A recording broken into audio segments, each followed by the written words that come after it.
Saya mulai ya. Terima kasih. Assalamualaikum warahmatullahi wabarakatuh. Selamat siang semuanya. Yang terhormat Profesor Dr. Muhammad Ali Aziz selaku dosen utama dari mata kuliah Public Speaking. Yang kami hormati Bu Baiti dan Pak Kusnan selaku asisten dosen dari Profesor Dr. Muhammad Ali Aziz untuk mata kuliah Public Speaking. Baik teman-teman, langsung saja. Dari kelompok 6, kita akan membawakan sebuah tema yang cukup menarik dan juga cukup berat juga untuk dipahami, yaitu tema ini berjudul Researching Information for Your Speech. Jadi keseluruhan nantinya kita akan membahas mengenai cara meneliti informasi dalam sebuah pidato kita, seperti itu. Dan saat ini saya tidak sendirian, tentunya saya ditemani oleh kedua teman saya, yaitu ada Anissa Firdaus. Boleh lambaikan tangannya Mbak Anissa? Oke, baik. Lalu ada saya sendiri, Muhammad Ferry Afandi, dan juga rekan saya juga yang terakhir yaitu aku, Nurul Fauzia. Boleh lambaikan tangannya dulu Mbak Nurul Fauzia? Oke, terima kasih. Yeay. Untuk sesi yang pertama akan dijelaskan secara langsung oleh pemateri yang pertama kita, yaitu Mbak Anissa Firdaus. Kepadanya kami persilahkan. Silahkan Mbak Anissa. Terima kasih Mas Ferry. Selanjutnya akan saya jelaskan ya teman-teman.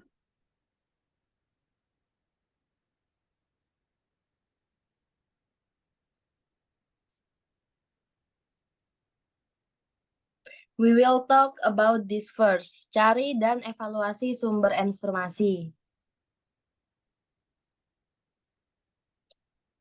Yang pertama, cari dan evaluasi sumber informasi terkait tujuan pidato. Pembicara biasanya memulai dengan menilai pengetahuan, pengalaman, dan pengamatan pribadi mereka sendiri. Kemudian mereka beralih ke penelitian sekunder, yaitu proses menemukan informasi tentang topik kita yang telah ditemukan oleh orang lain. Penelitian ini termasuk melakukan pencarian elektronik untuk buku, artikel, referensi umum, dan situs web yang relevan. Jika informasi yang kita temukan dari sumber sekunder tidak mencukupi, maka kita dapat melakukan penelitian primer atau melakukan studi kita untuk memperoleh informasi yang kita butuhkan.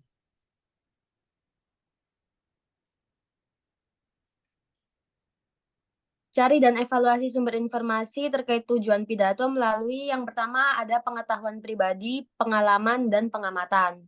Jika kita telah memilih untuk berbicara tentang topik yang kita ketahui, kemungkinan besar kita memiliki materi yang dapat kita gunakan sebagai contoh dan pengalaman pribadi dalam pidato kita. Misalnya, musisi memiliki pengetahuan khusus tentang musik dan alat musik. Lalu pengusaha tentang memulai bisnis mereka sendiri, dan ahli biologi kelautan tentang cagar alam laut. Jadi, Erin, seorang pemanjat tebing yang terampil dapat mengambil materi dari pengetahuan dan pengalamannya sendiri untuk pidatonya di Rappelling Down a Mountain. Untuk banyak topik, pengetahuan yang kita peroleh dari pengalaman dapat dilengkapi dengan observasi yang cermat.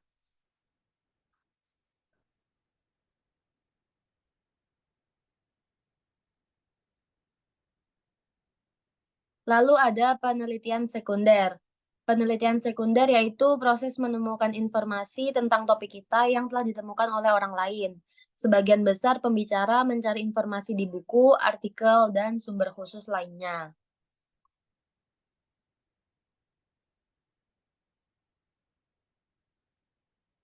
Dan yang terakhir ada penelitian premier. Penelitian premier merupakan jenis penelitian di mana peneliti mengambil sumber asli secara langsung.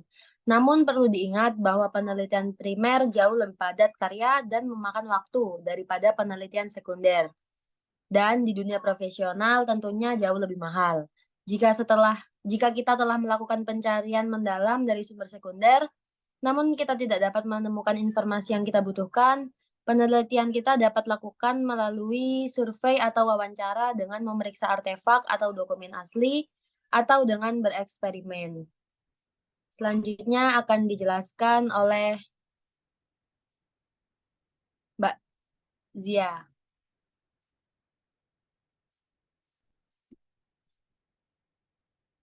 Baik, terima kasih Mbak Anissa. Mohon maaf ya, tadi kesalahan teknis. Oke.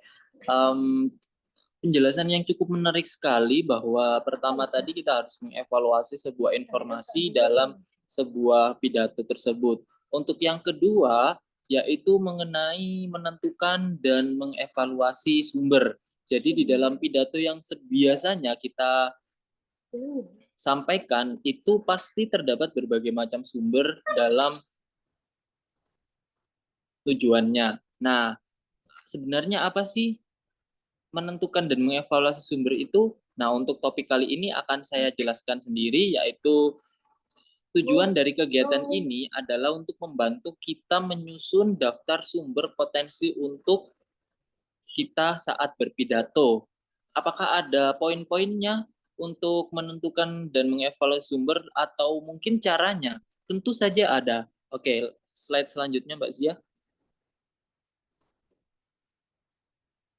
Yang pertama, kita harus mengevaluasi mengenai pendapat ahli. Nah, apa sih pendapat ahli itu? Pendapat ahli itu adalah interpretasi dan penilaian yang dibuat oleh otoritas di bidang mata pelajaran tertentu. Misalnya nih, menonton televisi 28 jam seminggu itu jauh terlalu banyak untuk anak kecil. Apakah itu pendapat ahli atau bukan? Nah, itu harus dipertanyakan. Nah, tergantung pada siapa yang membuat pernyataan. Bagaimana kita tahu jika sumber adalah seseorang ahli? Nah, pertama, langkahnya yaitu ahlinya harus master dari subjek tertentu. Lalu yang kedua, para ahli telah terlibat dalam studi jangka panjang dalam subjek mereka. Yang ketiga yaitu seorang ahli diakui oleh orang lain di bidangnya sebagai otoritas yang berpengetahuan dan dapat dipercaya. Seperti itu. Lalu ada langkah yang kedua yaitu elaborasi. Nah, apa sih elaborasi itu? Elaborasi itu merupakan tindakan penambahan lebih banyak informasi ke informasi yang ada untuk menciptakan keseluruhan yang lebih kompleks dan muncul. Informasi faktual dan pendapat ahli dapat diuraikan melalui anekdot, narasi, perbandingan, dan kontras atau penjelasan serta pendapat yang dapat dikutip melalui elaborasi tersebut. Jadi secara keseluruhan elaborasi itu adalah penggabungan antara pendapat-pendapat lain, misalnya pendapat ahli, pendapat sumber lain itu menjadi suatu informasi yang aktual atau informasi yang bisa dipercaya, yang bisa berupa anekdot, narasi, perbandingan, atau kontras seperti itu. Lalu, next, ada juga menggambar informasi dari berbagai perspektif budaya. Latar belakang budaya seseorang sering mempengaruhi bagaimana fakta dirasakan dan opini yang dimiliki. Oleh karena itu, penting untuk kita menarik informasi kita dari perspektif budaya yang beragam dengan mencari sumber yang memiliki perbedaan budaya, orientasi, dengan mewawancari para ahli dengan latar belakang budaya yang beragam. Next. Lalu untuk materi yang ketiga, yang terakhir akan dijelaskan oleh rekan saya yaitu Nurul Fauzia. Kepada Nurul Fauzia, waktu dan tempat saya berikan. Baik, terima kasih. Selanjutnya ada merekam informasi. Nah, saat kita menemukan fakta, opini, dan elaborasi yang ingin kita gunakan dalam pidato, kita perlu merekam informasi secara akurat. Dan tetap berhati-hati pada akun sumber kita, sehingga mereka dapat dikutip dengan tepat selama kita pidato seperti yang kita berikan.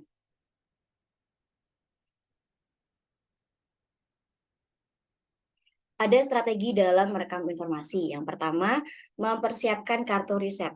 Bagaimana seharusnya kita melacak informasi yang kita rencanakan untuk digunakan, walaupun itu mungkin tampak lebih mudah untuk merekam semua materi dari satu atau sumber pada satu lembar kertas, atau untuk memfotokopi bahan sumber.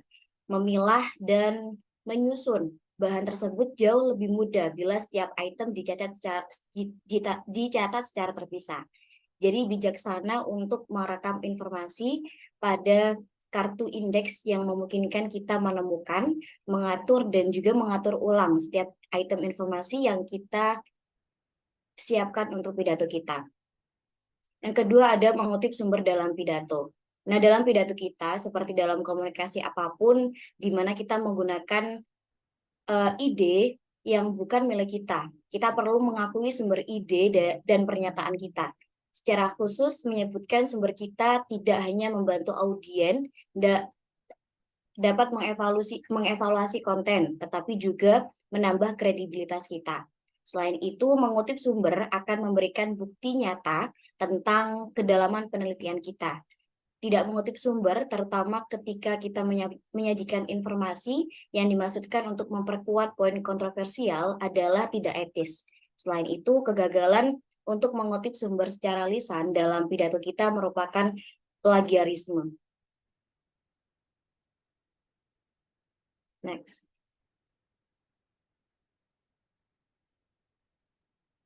Kesimpulan. Oke, baik. Terima kasih Mbak Nurul Fauzia. Sangat baik sekali penjelasan Anda sehingga kita bisa memperdalam ilmu kita mengenai meneliti sebuah pidato seperti itu. Oke, teman-teman, akhirnya kita sampai di akhir sesi yaitu kesimpulan. Kita dapat menyimpulkan bahwa dari penjelasan di atas, ketika kita hendak meneliti informasi dalam pidato terdapat 3 strategi utama yang harus dilakukan, yaitu yang pertama, kita harus mencari dan mengevaluasi sumber informasi melalui pengetahuan pribadi, penelitian sekunder, dan premier. Lalu yang kedua, menentukan dan mengevaluasi informasi sumber melalui pendekatan ahli. Lalu ada elaborasi serta menggambar informasi dari perspektif budaya. Dan yang terakhir yaitu merekam informasi melalui apa? Melalui menyiapkan kartu riset dan mengutip sumber dalam sebuah pidato. Cukup sekian dari kelompok 6. Saya sebagai moderator di sesi kali ini mengucapkan banyak-banyak terima kasih atas antusias dari pendengar dan juga antusias pemateri yang telah menyampaikan beberapa materi mengenai menganalisis sebuah pidato. Akhir kata, semoga bermanfaat bagi kita semua. Wassalamualaikum warahmatullahi wabarakatuh. Iya.